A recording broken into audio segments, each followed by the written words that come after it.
열린문 성도 여러분, 안녕하세요. 성경 정독 월요 팟캐스트 묵상과 기도에 함께 하시는 모든 분들을 환영합니다.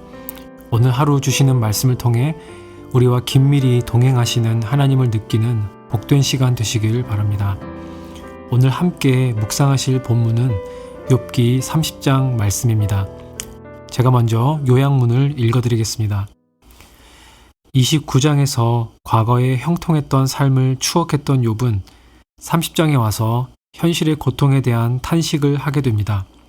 과거에 존경받았던 것과 달리 지금은 사회에서 버림받고 철저히 멸시의 대상이 되었다고 말합니다.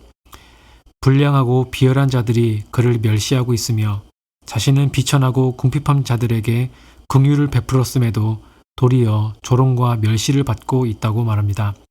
더 나아가 자신을 원수처럼 대하는 하나님의 모습, 그로 인한 욥의 정신적인 신체적 고통을 원망과 불평이 가득한 언어로 표현하고 있습니다. 이러한 표현은 하나님에 대한 불신이라기보다 기도 응답이 지연되고 하나님으로부터 외면당하는 듯한 현재의 상황에 대해 묘사한 것입니다. 함께 오디오를 들으시면서 30장을 읽겠습니다. 욥기 30장. 그러나 이제는 나보다 젊은 자들이 나를 비웃는구나. 그들의 아비들은 내가 보기에 내 양떼를 지키는 개 중에도 둘만하지 못한 자들이니라.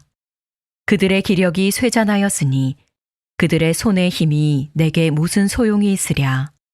그들은 곧 궁핍과 기근으로 인하여 파리하며 캄캄하고 메마른 땅에서 마른 흙을 씹으며 떨기나무 가운데에서 짠 나무를 꺾으며 뱃살이 뿌리로 먹을거리를 삼느니라. 무리가 그들에게 소리를 지르므로 도둑같이 사람들 가운데에서 쫓겨나서 침침한 골짜기와 흙 구덩이와 바위 굴에서 살며 떨기나무 가운데에서 부르짖으며 가시나무 아래에 모여 있느니라. 그들은 본래 미련한 자의 자식이요 이름 없는 자들의 자식으로서 고토에서 쫓겨난 자들이니라. 이제는 그들이 나를 노래로 조롱하며 내가 그들의 놀림거리가 되었으며 그들이 나를 미워하여 멀리하고 서슴지 않고 내 얼굴에 침을 뱉는도다. 이는 하나님이 내 활시위를 늘어지게 하시고 나를 곤고하게 하심으로 무리가 내 앞에서 굴레를 벗었음이니라.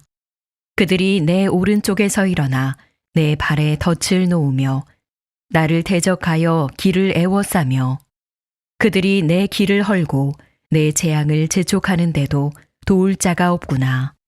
그들은 성을 파괴하고 그 파괴한 가운데로 몰려드는 것 같이 내게로 달려드니 순식간에 공포가 나를 애워싸고 그들이 내 품위를 바람같이 날려버리니 나의 구원은 구름같이 지나가 버렸구나. 이제는 내 생명이 내 속에서 녹으니 환난 날이 나를 사로잡음이라. 밤이 되면 내 뼈가 쑤시니 나의 아픔이 쉬지 아니하는구나. 그가 큰 능력으로 나의 옷을 떨쳐버리시며 나의 옷깃처럼 나를 휘어잡으시는구나. 하나님이 나를 진흙 가운데 던지셨고 나를 티끌과 재같게 하셨구나.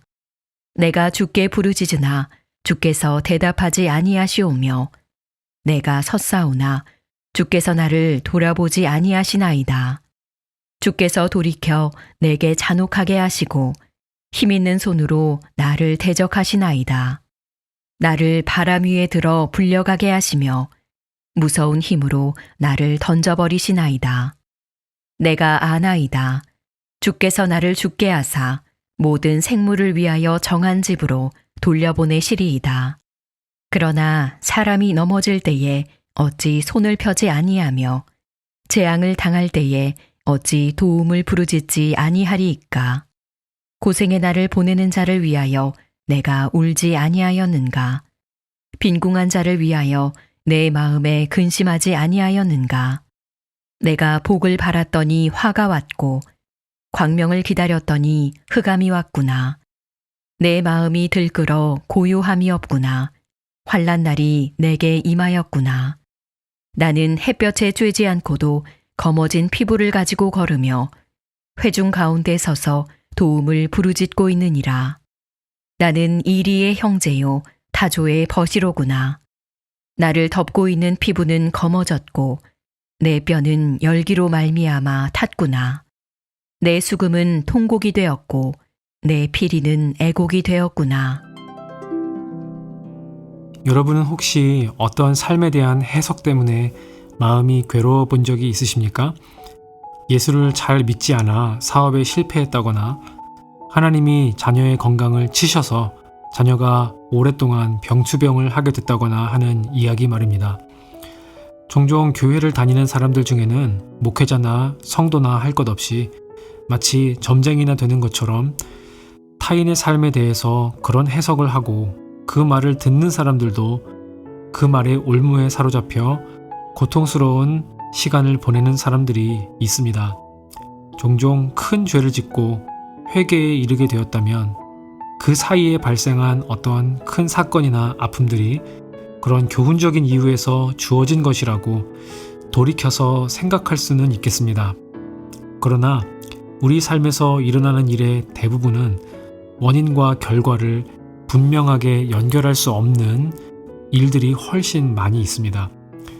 종종 우리의 삶에 대해 생각해 볼 때 원인과 결과가 분명했으면 하는 것도 있습니다. 우리가 최선을 다한 삶의 자리에 실패가 낙인처럼 찍히는 일을 겪다 보면 왜 내가 수고하고 애쓴 결과가 이 모양인가 하며 깊은 슬픔과 회의에 잠기기도 하는 것이죠. 욥이 겪고 있는 고통은 참 여러 각도에서 말할 수 있지만 오늘 30장의 이야기는 원인과 결과가 전혀 맞지 않는 현실에 깊이 절망하는 욥의 고백입니다. 1절에서 8절까지는 욥은 누구보다 고귀하게 살아온 인생임에도 불량한 사람들에 의해 비웃음을 당하고 있습니다. 8절과 9절을 읽겠습니다. 그들은 본래 미련한 자의 자식이요 이름 없는 자들의 자식으로서 고토에서 쫓겨난 자들이니라. 이제는 그들이 나를 노래로 조롱하며 내가 그들의 놀림거리가 되었으며. 욥에게 또 다른 각도에서 고통이 가해지는데 이는 더 심각한 것입니다. 바로 자신이 열심히 선을 심었으나 하나님이 현재에 쓴 열매를 보게 하셨다는 것입니다. 19절 말씀입니다. 하나님이 나를 진흙 가운데 던지셨고 나를 티끌과 재 같게 하셨구나. 티끌과 재였던 인간이 하나님의 형상을 입고 하나님을 점점 닮아가 영광에 이르는 것이 하나님의 창조와 구원의 방향이었다면 욥처럼 다시 진흙에 던져지고 티끌과 재에 같아진다는 것은 창조와 구원의 방향을 거꾸로 경험하는 것을 의미했습니다. 그것은 하나님의 사랑과 호의에서 멀어지는 것을 경험하는 것입니다. 욥은 하나님의 침묵에 괴로워하고 있습니다. 20절은 이렇게 고백합니다. 내가 주께 부르짖으나 주께서 대답하지 아니하시오며 내가 섰사오나 주께서 나를 돌아보지 아니하시나이다. 이어서 욥은 자신의 삶에 걸맞지 않은 결과를 다음과 같이 표현했습니다. 25절, 26절입니다. 고생의 나를 보내는 자를 위하여 내가 울지 아니하였는가? 빈궁한 자를 위하여 내 마음이 근심하지 아니하였는가? 내가 복을 바랐더니 화가 왔고 광명을 기다렸더니 흑암이 왔구나. 이렇게 욥은 우리가 삶에서 겪는 모순과 부조리를 보다 극단적이고 극적인 형태로 표현하고 있습니다. 말씀을 맺겠습니다. 욥기 30장은 그냥 출구 없는 인생, 노력과 결과가 맞지 않는 인생, 하나님이 창조하신 목적과 그 목적에서 한참 멀어진 삶의 현실에 배신감을 느낀 한 사람의 고백입니다.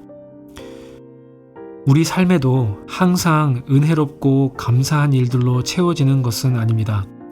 어떤 경우를 평균이라고 말할 수 있을지는 모르겠지만 제 짧은 인생 경험으로 볼 때에 대부분의 인생은 형통하고 평온한 시절보다 이런 욥이 겪은 것 같은 고통 속에서 더 많은 시간을 보낸다고 보여집니다.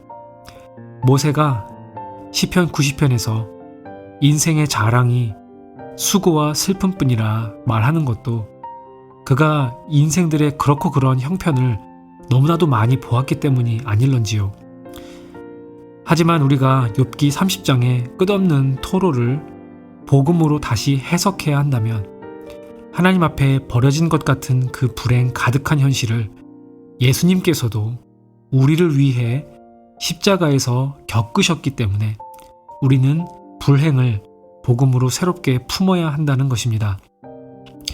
예수님은 십자가 위에서 죽음을 앞두고서 나의 하나님, 나의 하나님, 어찌하여 나를 버리셨나이까 하는 인생의 슬픔을 곱씹다 숨이 끊어졌습니다.